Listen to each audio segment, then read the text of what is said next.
తరపున అమ్మాయి తరపున ఏమంటుందో తెలుసా? అమ్మ, మా పాస్టర్ గారు కొన్ని క్వశ్చన్లు అడుగుతారు. ఏమడిగాడు?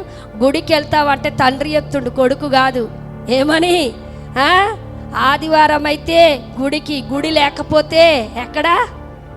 ఆఫీస్. రెండోది అడిగిండు, బైబుల్ చదువుతావా అంటే కొడుకు చెప్పేలా. అది ఎందుకండి? మత్తయి సువార్త దగ్గర ఏ అధ్యాయం ఉంది అని అంటే ఆ పిల్లోడు పెళ్లి కొడుకు పిచ్చోని చూడ్డానికి వచ్చిరా, పెళ్లి కొడుకుని చూడ్డానికి వచ్చిరా అని అడుగుతూ. ఇవి లోకంలో జరుగుతున్నవి. గుడికి వెళ్తున్నావంట, వెళ్తున్నావు. బైబుల్ చదువుతున్నావు, ఏం చదువుతున్నావు? ఇప్పటికీ మత్తయి పక్కన ఏముందో, ఆ వెనకాల ఏముందో. అబ్రహాం కొడుకు తెలుసా? నేను గుడికి పోయేదే ఎక్కువ పాస్టర్ గారు. మొన్న ఒక వ్యక్తిని అడిగాను, మంచి క్రైస్తవుడే, పరిశుద్ధాత్మను పొందుకుండు, బైబుల్ పట్టుకుంటాడు. యాకోబుకి ఎంతమంది కుమారులు నాయనా అని అడిగితే, ఏమో అండి, ఆడ అంకేసి ఉందా అండి అంటూ. అప్పుడు మా సాత్వికుడు పిలిచి అడిగా, అమ్మ 12 మంది అమ్మ, బలమైన స్టాండర్డ్, పెద్దవాళ్ళే జాబుకి వెళ్తారు. ఏమో అండి అక్కడ అంకేసి అంటే, అంకేస్తే నువ్వు 12 అని నీ బుర్రలో పెట్టుకుంటావా? ఏం చదువు, ఏమెన్నుకుంటున్నావు? అక్కడ ఆఫర్లు పెడుతురట, ధమాకా, హోల్సేల్ ఆఫర్లు. అది బొయ్యి ఇల్లు ఇల్లు ఇల్లు ఇల్లు. ఆడోళ్ళకైతే మగవాళ్ళ పర్సులే కాలు. నేను కూడా వింటాను. విన్నప్పుడు పాస్టర్ గారు ఎన్నావు శోధించబడకు అంటాడు. నేను మీలాంటి మనిషినే కదండి, రక్త మాంసాలు ఆహారం తినే వ్యక్తిని అంటాడు. విన్నావు కానీ శోధించబడకు అంటాడు. నేనంటాను, వినడమే నా మట్టుకు, చూడడమే నా మట్టుకు, కొనడం నా మట్టుకు కాదు అంట పాస్టర్ గారితో. అన్నానా లేదా అడగండి. అంటే వింటాము, చూస్తాము, ఏమెన్నుకుంటున్నాం?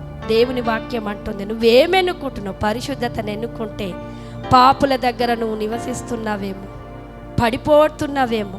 లేకపోతే పాపుల దగ్గర నుంచి, ఈ లోకంలో అంతా పాపమే, ఫ్రెండ్స్ దగ్గర అంతా పాపమే, ఎన్ని రకాల ఈరోజు మీకు ఒక విషయం చెప్పనా, అది చెప్పడమే నేను మర్చిపోయా. డిసెంబర్ 1 అంటే ఏంటిదో తెలుసా మీకు? తెలుసా? చెప్పురా.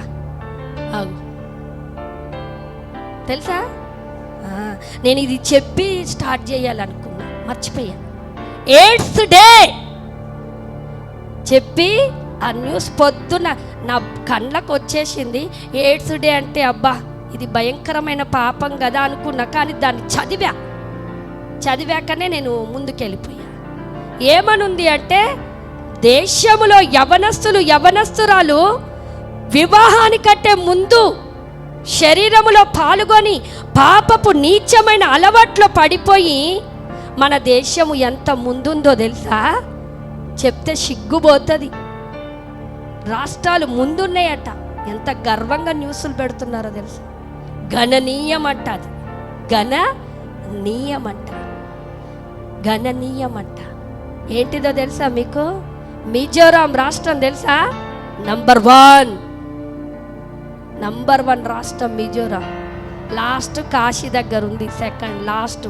అందులో మన ఏపీలు, తెలంగాణ ఫస్ట్, మిజోరాము, మణిపూర్. మణిపూర్ అంతా క్రైస్తవులే కదా. మరి ఎందుకు వచ్చింది ఎయిడ్స్ అక్కడ? 2వ స్థానంలో ఉంది.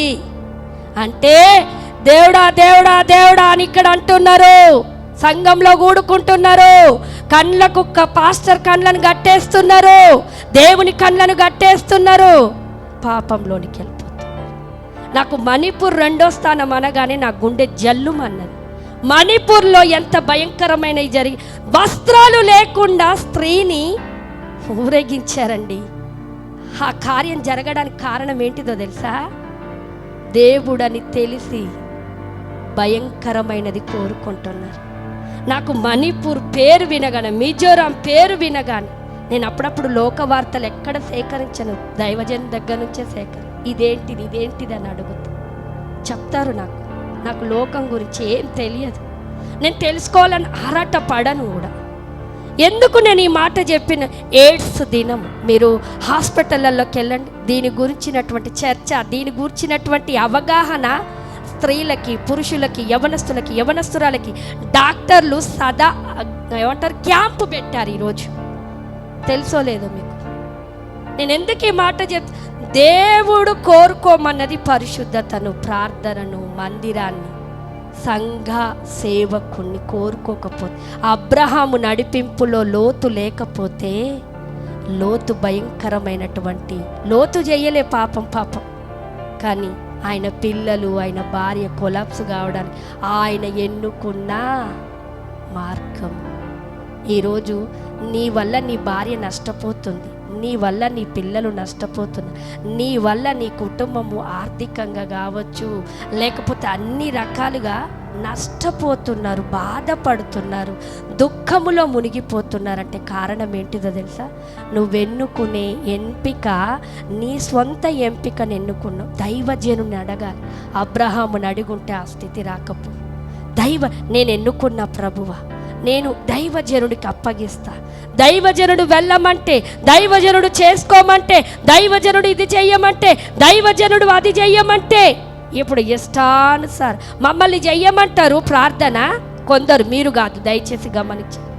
ఇగో మేము ఇది చెయ్యాలా వద్దా, ప్రార్థన చెయ్యండి అని ఇస్తారు. ప్రేయర్ రిక్వెస్ట్ ఒకటి, రెండోది సమయం ఇస్తారు ఏ టైం వరకు అని, మూడోది ఏం చేస్తారు తెలుసా? మేము ఫోన్ చేసేలోపు వాళ్ళే చేసేస్తారు. ఏం చేస్తారు? వాళ్ళే చేసేస్తారు. అప్పుడు నేను అంటాను, నాకు ఇవ్వడం ఎందుకు, నేను ప్రార్థన చెయ్యడమే. నాకు ఇచ్చారు, ఇది చెయ్యాలా వద్దా పాస్టరమ్మ, ఈ బిజినెస్ లేకపోతే ఈ వివాహము నేను చెయ్యాలా వద్దా నన్ను అడిగారు. నేను ప్రార్థనలో కనిపెట్టా, సమయం ఇచ్చారు, ఆ సమయం వరకు వెయిట్ చేశా. దేవుని దగ్గర నుంచి తీసుకుపోయి ఫోన్ చేసి మాట్లాడేలోపు, అమ్మా వాళ్ళు ఊరికే మా ఇంటికి వస్తుర్రని ఒప్పేసుకున్నారా? ఒప్పేసుకున్నా. దేవుడు ఆడ నోగొట్టిండన్న విషయం నా కడుపులోనే. ఇప్పుడు నేను చెప్పింది అనుకో, మా అమ్మాయి ఆస్తిపరుడికి ఇయ్యడమో కాపరికి ఇష్టం లేదు. ఇగో ఇది అసలు విషయం మీకు తెలియదు. ఇది ఉంటుంది నడిపింపు. పాస్టర్ గారికి ఆ అబ్బాయి బాగున్నాడు, అందంగా ఉన్నాడు, కట్నం ఉంది, ఆ జాబ్ ఉంది, బిల్లి ఆయనకి ఇద్దామని పాస్టర్ గారికి ఎప్పుడూ అట్లా ఎంతోమందికి జరిగినాయండి. మన చర్చిలో కాదు, ఎంతోమందికి జాబ్ ఇది చెయ్యాలా వద్దా, ఎగ్జామ్ ఇది రాయాలా వద్దా, ఇది చెయ్యాలా, మమ్మల్ని అడుగుతారు. అడిగే లోపే వాళ్ళే మేము అనుకుంటాం, నాయన నువ్వు అడిగితే మేము చేసినాం, చెప్పే లోపే వాళ్ళు లోతులాగా ఎన్నుకున్నారు. అప్పుడు వాళ్ళు బాధ అనుభవించి, నష్టం అనుభవించి మళ్ళా మాకు చేసినాం. సిస్టర్ మేము చెప్దాం అనుకో, చెప్పపోయారా పాస్టరమ్మా, మళ్ళీ మమ్మల్నే వెనక ముందే ముందు అన్నీ మమ్మల్నే. ఇట్లాంటి అనుభవాలు మేము ఎన్నో పొందుకున్నాం. ఆ నడిపింపులో మేము నలగొట్టబడ్డాం. అందుకే మాకు ఎవరైతే చక్కగా అప్పగించుకుంటారో వాళ్ళ కొరకే మేము బాధ్యతగా ప్రార్థన చేసి మేము చెప్తాం. హల్లెలూయా. లోతు అబ్రహాము నడిపింపును తీసుకోకుండా సొంతగా ఎన్నుకున్నాడు. ఆయన ఏమైపోయాడో తెలుసా? పాపములో పడిపోయాడు. ఆయన పిల్లలు, ఆయన భార్య ఓ సాల్ట్ పిల్లర్గా మార్చబడిపోయింది. దేవుని ప్రియబిడ్డ, ఈరోజు నువ్వు ఎన్నుకునేటప్పుడు దైవజనుని చేతిలో నువ్వు పెట్టు. ఆ సమస్య, ఆ కొరత, ఆ ప్రాబ్లం, ఇది నాది ఉంది, నేనేం చేయాలి? రెండో స్టెప్పు మీరు మా మీద పెడితే మాకు రెండంతల ప్రార్థనా భారం ఉంటుంది. మీ మీద మీరు పెట్టుకుంటే మాకు ఒకే వంతు ఉంటుంది. గుర్తుపెట్టుకోండి, అది ఎవరైతే చేస్తారో మీకే దీవెన, ఆశీర్వాదం. ఆమేన్, హల్లెలూయా. రెండో వ్యక్తిని మీకు చెప్పాలని నేను త్వరగా ముగించాలని నేను ఆశపడతా ఉన్న దేవుని బిడ్డలారా. రెండో వ్యక్తి మనకు అందరికీ తెలుసు, అందరికీ తెలిసినటువంటి వ్యక్తి దావీదు. దావీదు తెలుసన్న వాళ్ళు అందరు లైవ్లో ఉన్నవారు తంబేలు వేయండి, హల్లెలూయా చెప్దామా? గట్టిగా చప్పట్లు కొట్టి దేవి నామాన్ని మహిమపరచండి. దావీదు లైఫ్ మనకు బైబుల్ ఉన్నదే తెలుసు. ఈరోజు మీకు కొత్తది మీకు చెప్పబోతున్నాను. ఆమేనండి, హల్లెలూయా. దేవి నామానికి మహిమ కలుగునుగాక. మొదటి సమూయేలు గ్రంథం తీసి పెట్టండి. నేను చదవమన్నప్పుడు చదవండి. 16వ అధ్యాయం తీసి పెట్టండి. ఇంకా నా వైపు చూడండి. Page number 237 page, page number 237 page తీయండి. ఇప్పుడు నా వైపు చూడండి. దావీదు లైఫ్లో యెషయాకి ఎంతమంది కుమారులో చెప్తారా? యెషయ్యకి, దావీదు వాళ్ళ నాన్నకి ఎంతమంది? ఓరి నాయనా, ఎంతమంది? ఎవరు చెప్పారు? దేవుడు మిమ్మల్ని దీవించునుగాక సిస్టర్. ఈడంతా 7 సంఖ్యలే ఉన్నాయి, 7 సంఖ్యలే ఉన్నాయి. 8 మంది. మీరు దినవృత్తాంతాలు చదివినట్లయితే 8వ వాడు దావీదు అని ఉంటుంది. దేవుడు పద్మజ సిస్టర్ని దీవించునుగాక. ఇప్పుడు నా వైపు చూడండి. దావీదు 8వ వాడు యెషయ్యకి. కానీ మీకు ఒక చిన్న చరిత్ర చెప్పి నేను ముగిచ్చేస్తాను. నా వైపు చూడండి. ఈ మాట ఎక్కడ లేదు. నేను చరిత్రను సంపాదించా మీకోసమే నేను సంపాదించా. యెషయ్యకి 7 మంది కుమారులు. ఈ 7 మంది బైబిల్ సెలవిస్తుంది యుద్ధములో వీరులు, మంచి విద్యాభ్యాసం, కండబలం అన్నీ. రెండవది ఏంటంటే చూడ్డానికి అందమైన వాళ్ళు, రూపసుందరుడు. ఎందుకంటే అభినాదాము రావడంతో సమయలేం అందంగా ఉన్నాడు, ఎత్తు గలవాడని చెప్పి తైలం పోయాలనుకుండా, అవునా లేదా? 2వ వాని మీద, 3వ షమ్మా మీద కూడా అభినాదాము, తర్వాత నాదాము, వీళ్ళందరి మీద దేవుడిని ఆత్మ పొయ్యాలని, అభిషేకం పొయ్యాలని సమయలు ఉన్నాడు. కానీ దేవుడు అన్నాడు ఈయన కాదు అంటే సమయలకు కోపం. అంటే లోపల దేవుడు ఏది, నేను కరెక్టే ఎన్నుకున్నా కదా, ఈయన ఎట్లుంది? దావీదు సమయలకి ఏం చెప్పిండు దేవుడు? తైలపు కొమ్మిని పట్టుకొని బో నీకు చూపిస్తా అంటే ఆడు బోగానే బలి అర్పణ అంతా అయిపోయాక రావడమే, ఒక కొడుకు రావడం. ఈయన ఎన్నిక చూడండి, సమయలు ఎన్నిక చూడండి. రావడమే తైలం ఇట్లా పోద్దామంటే నేను ఈయనని కాదు, నువ్వు పై రూపాన్ని చూస్తున్నావు అన్నాడు. పక్కన పెట్టి అభినాదాము వచ్చిండు. ఫస్ట్ ఎవరు? ఏలియాబు, అభినాదాము, షమ్మా. గుర్తుపెట్టుకోండి, ఏలియాబు, అభినాదాము, షమ్మా. వీళ్ళు వచ్చిండ్రు. సమయలు ఎన్నిక చూడండి, కోరుకున్న విధానము, అవుట్ అపీరియన్స్ చూసాడా లేదా? అందుకే దేవుడు కాదనేసరికి 7 మంది వస్తే 7 మంది కాక ఈయనకి 7 మందే కుమారులే. మరి వీడెక్కడి నుంచి వచ్చిండు దావీదు అంటే చెప్తా వినండి. ఎప్పుడైతే ఆయనకి కొంచెం అలసట వచ్చేసి ఆడ కూర్చున్నాడు, తైలపు కొమ్మి పట్టుకొని సమయలు కూర్చొని ఉంటే యెషయ్యని అడుగుతున్నాడు. ఏమన్నా తెలుసా? ఇంకెవరన్నా ఉన్నారా అంటే ఈయన కొడుకులకు భయపడుతున్నాడు. ఎవరో తెలుసా? యెషయ్య భయపడిపోతున్నాడు. ఎందుకు భయపడుతున్నాడో చెప్తా, ఎందుకు వాణ్ణి బయట పెట్టాడో చెప్తా, ఎందుకు అన్నలకు దూరంగా, కుటుంబానికి దూరంగా, విలువలేని జీవితంలో ఉన్నాడో చెప్తా. కొడుకులకు భయపడుతున్నాడు, కానీ లోపల దావీదంటే ప్రేమ ఉంది. ఆయన అన్నల ముందు ఎట్లా ఉన్నాడు లేవగడు. ఎవరు? ఉన్నాడు లేవగడు. ఏం చేస్తుండు? ఆయన కూడా యుద్ధం లేదు. నేను పనికి మాలినోడు ఒకడు ఉన్నాడులే అండి. నేను చేసిన పనికి మాలిన ఎందుకంటామో తెలుసా? మనం చేసిన వెధవ పనికి మాలినోడు. నేను చేసిన ఒక వెధవ పనికి మాలినోడు వచ్చిండు దావీదు. ఆయన ఉన్నాడు. ఎక్కడున్నాడు? గొర్రెలు కాస్తున్నాడు. ఎందుకు ఈ మాట తండ్రి అంత అయిష్టంగా మాట్లాడాడో తెలుసా? దావీదు వాళ్ళ నాన్న యెషయ్యకి తల్లికి 7 మంది ఒకే సంతానం. ఆమేనండి. దావీదు 2వ తల్లికి పుట్టిన కుమారుడు. ఆ 2వ తల్లి ఎట్లా వచ్చింది అంటే అన్యురాలు. ఆమేన్. మోజబెతు ఆమె దావీదు వాళ్ళ నాన్న తెలియక అక్రమ సంబంధం అంటే తెలియక పోయి పాపం చేశాడు. కానీ గర్భం వస్తుందని తెలియలే. ఎప్పుడైతే ఆమె గర్భం వచ్చిందని తెలిసిందో, యెషయ్య ఎవరో తెలుసా? దేవుణ్ణి ఆరాధించింది. యెషయ్య ఎవరో తెలుసా? దేవుని బిడ్డ. అయ్యో నేను పాపం చేసి ఆ స్త్రీని అన్యాయము చెయ్యొద్దని ఆమెను వేరుగా పెట్టినాడు. ఆమేన్. ఆ సంతానాన్ని వేరుగా పెట్టాడు.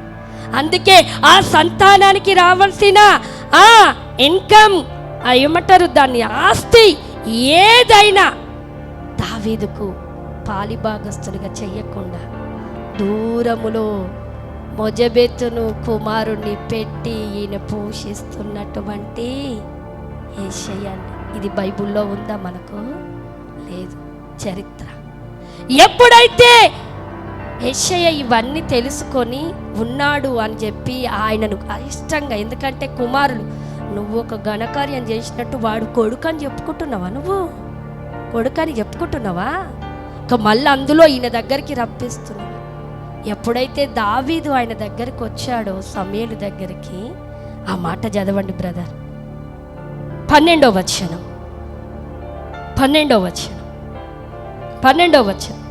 అతడు ఎర్రని వాడును, చక్కని నేత్రములు గలవాడును, చూచుటకు సుందరమైన వాడునై ఉండెను.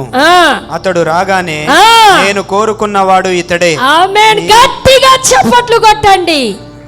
కంటిన్యూషన్ చేయండి. నీవు లేచి వానిని అభిషేకించమని యెహోవా సెలవీయగా. ఆమేన్. సమూయేలు ఎన్నుకున్న ఎన్నిక అందము, సమూయేలు ఎన్నుకున్న ఎన్నిక పైరూపము, సమూయేలు ఎన్నుకున్న ఎన్నిక కోరుకున్నది. అరే దేవుడు ఈయననే అనుకొని దేవుని హృదయ అంతరంగములో తొంగి చూడలేకపోయాడు.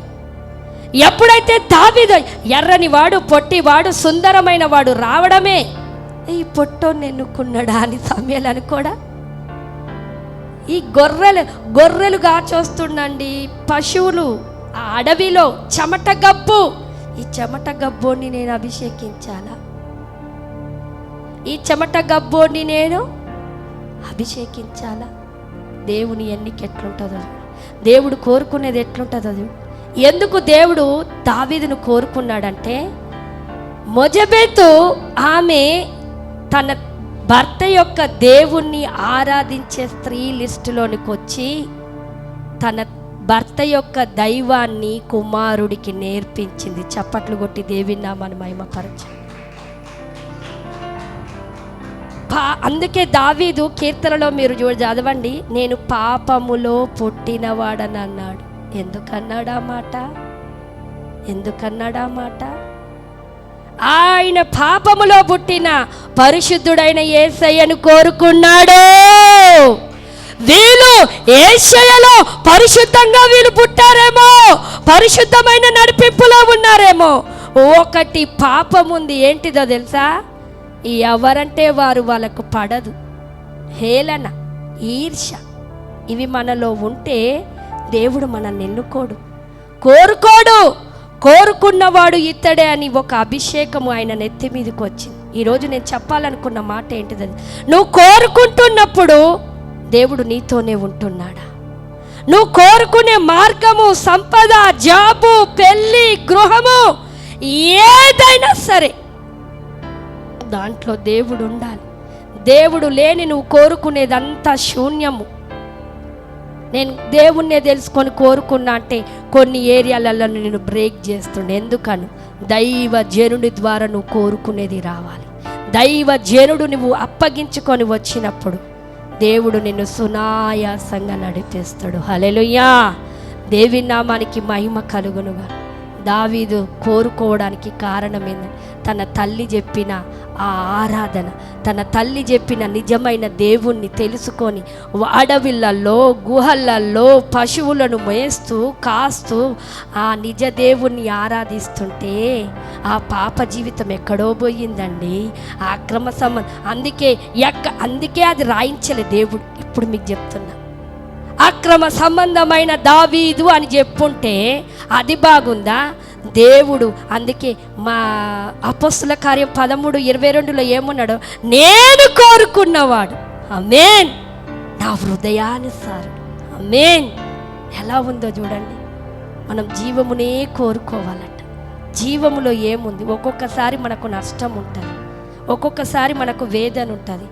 ఉంది అని నువ్వు విడిచిపెడితే నువ్వు ఇంకా నష్టపాలవుతావు, ఇంకా దుఃఖపాలవుతావు, నువ్వు ఇంకా వేదన పాలవుతావు. నువ్వు కోరుకున్న దాంట్లో దేవుడు, పరిశుద్ధత, ప్రార్థన, వాక్యము, సేవకుడు, సంఘం ఉండి నువ్వు ఆయన నడిపింపులో ఉండి వెళ్తే కష్టం వస్తుందేమో, అది కలకాలం ఉండదు. నష్టం వస్తుందేమో, శాశ్వత కాలం ఉండదు. వేదన వస్తుందేమో, శాశ్వత కాలం ఉండదు. ఆమేన్. హల్లెలూయా. నేను ఒక చిన్న మాట చెప్పి నేను దేవుడు ప్రణాళిక, దేవుని చిత్తము, దేవుని ఆలోచనలు ఎట్లుంటాయంటే మనకు అర్థంగా. ఒక్కొక్కసారి మనం అనుకుంటాము, మనం ప్రార్థన చేసినప్పుడు దేవుని మాట వచ్చింది, ఇదే దేవుని నడిపింపు అంటాము.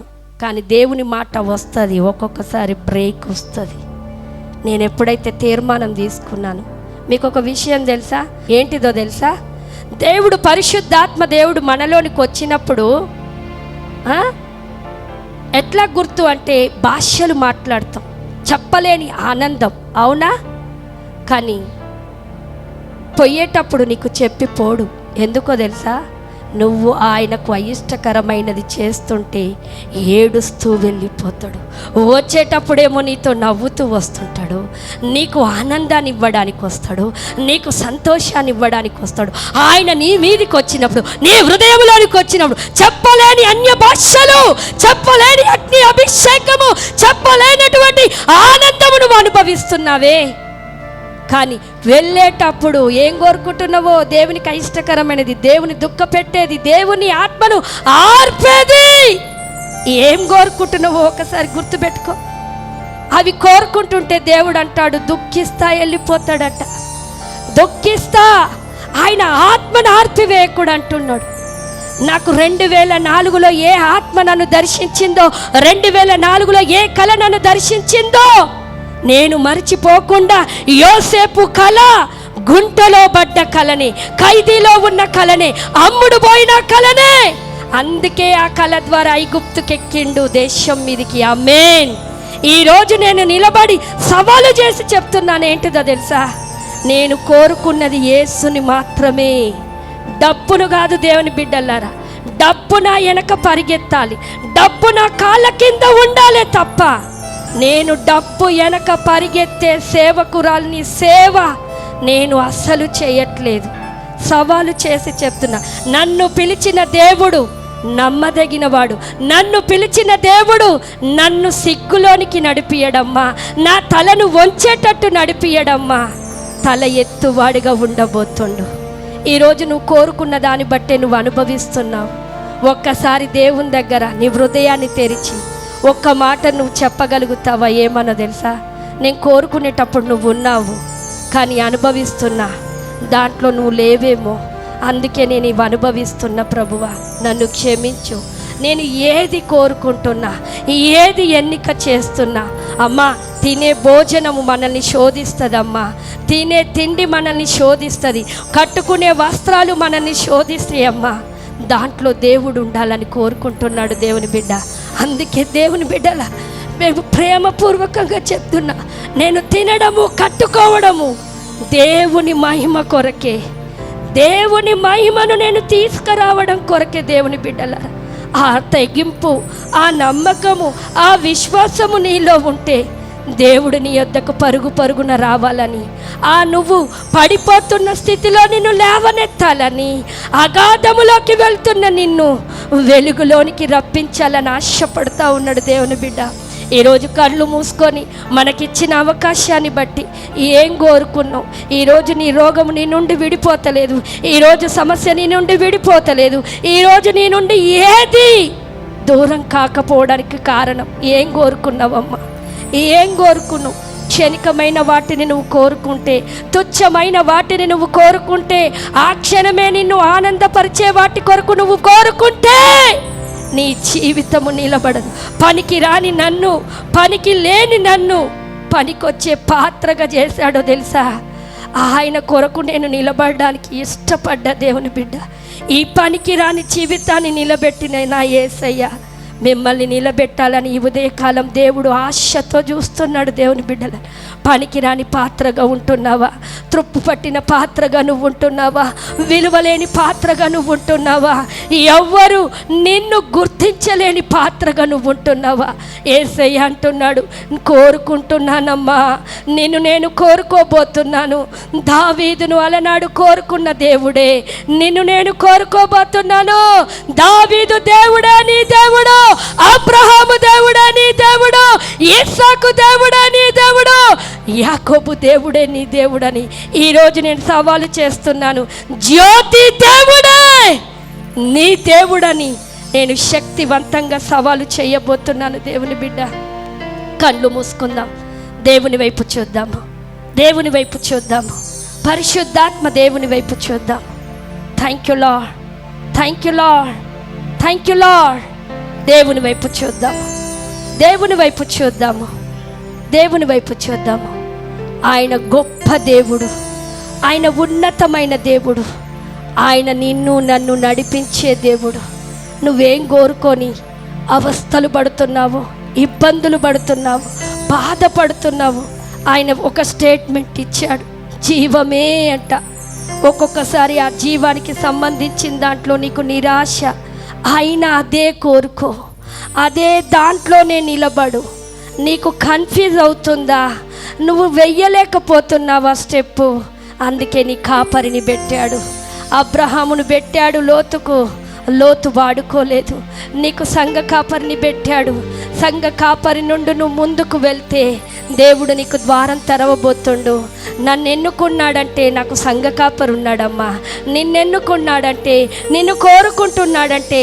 సంఘ కాపరి లేని క్రైస్తవ జీవితము, ఆత్మీయ జీవితము ఒక సాతాను చేతిలో పడబోతుంది. దేవుని బిడ్డలారా, ఒక్కసారి జ్ఞాపకం చేసుకో, ఒక్కసారి జ్ఞాపకం చేసుకొని దేవుని వైపు చూసి, దేవా నాతో నువ్వు మాట్లాడావు, నాతో నువ్వు మాట్లాడావు, నన్ను బలపరిచావు ప్రభువా.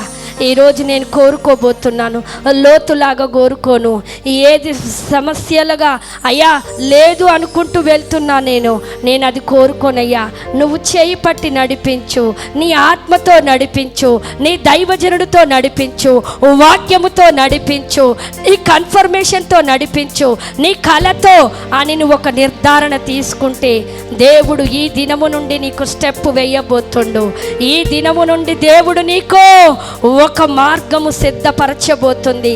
సామెతల్లో దేవుడు మాట్లాడుతున్నాడు, నీ కంటికి ఏది యథార్థంగా కనబడిందో అదే నువ్వు వెళ్తున్నావు. తుదకు మరణమంట, తుదకు అవమానమంట, తుదకు నువ్వు నష్టమంట, తుదకు నువ్వు చెప్పలేనటువంటి ఘోర అపజయములోనికి వెళ్ళబోతున్నావు. నువ్వు కనబడేది ఎన్నుకోకు, కనబడుతున్న యేసుని వైపు చూడు. యేసుతో నువ్వుంటే, వాక్యముతో నువ్వుంటే, ప్రార్థనతో నువ్వుంటే, విశ్వాసముతో నువ్వుంటే సేవకుడు నిన్ను నడిపించబోతుండు. సేవకునికి నీ పట్ల భారమునివ్వబోతుండు. నాకిచ్చిన నా సేవకుని భారమే నీకు ఇవ్వబోతుండు. నిన్ను నడిపించబోతుండు, నీ జీవితాన్ని వెలిగించబోతుండు, నీ జీవితాన్ని కట్టబోతుండు. రిసీవ్ చేసుకుందాం, రిసీవ్ చేసుకుందాం, రిసీవ్ చేసుకుందాం, రిసీవ్ చేసుకుందాం. Thank you lord, thank you lord. పాడదాము. పాపములో పడినా నన్ను, శాపములో మునిగినా నన్ను నీ ప్రేమతో లేపితివే. yes lord. రోగమే నన్ను చుట్టుకొని ఉండగా, రోదనతో ఒంటరినై ఉండగా నా కన్నీటిని తుడచితివే. మరొక్కసారి పాపములో చెప్తాము, నన్ను శాపములో మునిగిన నన్ను నీ ప్రేమతో లేపితివే. రోగమే నన్ను చుట్టుకొని ఉండగా, రోదనతో ఒంటరినై ఉండగా నా కన్నీటిని తుడచితివే.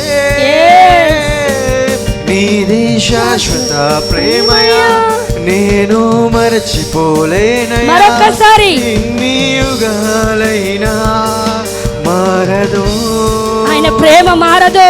ఎండిన ప్రతి మోడు నీ జీవితము చిగురించాలంటే ఎన్నుకున్న అన్ని రాంగు ఈ రోజు నుంచి చిగురు రావాలంటే విత్ సంఘ కాపరి ప్రేమయా, దావీదుకు అభిషేకము సమయాలు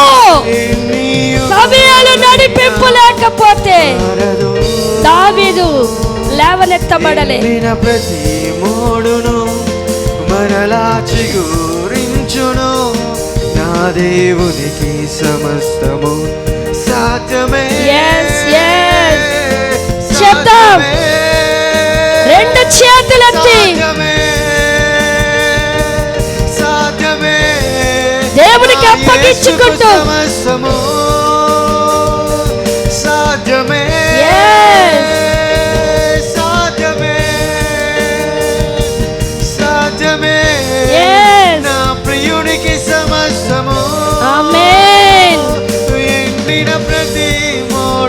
ఆమేన్. మరలా చిగురి ఈ రోజు నుంచి చిగురించే దేవుని మాట దేవునికి సమస్తము సాధ్యమే. ఎండిన ప్రతి మరొక్కసారి మరలా చిగురి అమ్మ చిగురించబోతుంది. నా దేవునికి సమస్తము సాధ్యమే. విలువేలేని నా జీవితం నీ చేతిలో పడగానే అది ఎంతో విలువని నాకు చూపితివే. yes జీవమేలేని నాలోని జీవమును నింపుటకు ఆమేన్. నీ జీవితాన్ని ధారపోసితివే. నీది శాశ్వత ప్రేమయా, నేను మరచిపోలేనయా. ఎన్ని యుగాలైనా మారదు మారని ప్రేమది. ఎండిన ప్రతి మోడును ఆమేన్. మరలా చిగురించును. yes నా ఈ లైవ్ లో వింటున్న వాళ్ళు సంఘ కాపరికి నీ జీవితాన్ని కరెక్ట్ గా నువ్వు అప్పగించుకుంటే రానున్న సంవత్సరములో నూతన ద్వారాలు తెరవబడుతున్నవి, నూతన మార్గాలు తెరవబడబోతున్నవి. నీ సమస్య పులి స్టాప్ కాబడబోతుంది. మరలా చిగురించును. yes నా దేవునికి సమస్తము సాధ్యమే. Thank you lord. నాకు తమ్ముడు జాన్సన్ ని దేవుడు ప్రేరేపిస్తున్నాడు. నీ